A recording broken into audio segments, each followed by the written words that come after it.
आज महाराष्ट्राची वाटचाल ही पेड पेंडिंग कडनं मागेल त्याला सौर पंप अशा प्रकारची होतीये। पण या शेतकऱ्यांना आपण विचार केला तर पुढच्या 25 वर्षाकरता या ठिकाणी कुठलंही बिल लागणार नाहीये। पुढच्या काळामध्ये त्यांनी अधिकची वीज तयार केल्यानंतर ती ग्रीडमध्ये कशी टाकता येईल आणि त्यांना त्यातनं उत्पन्न कसं देता येईल, म्हणजे बिल भरणारा हा आता पैसे घेणारा कसा होऊ शकेल, अशी योजना शेतकऱ्यांपर्यंत आणण्याचा प्रयत्न या सरकारच्या माध्यमातून चाललेला आहे।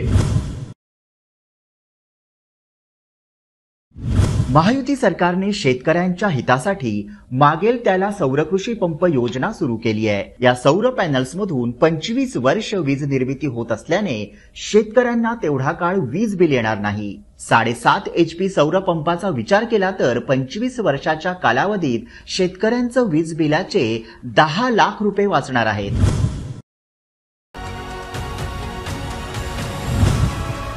सौरकृषी पंपाच्या पॅनल्समधून निर्माण होणारी अतिरिक्त वीज ग्रीडमधून पाठवून वीज कंपन्यांना विकता येईल।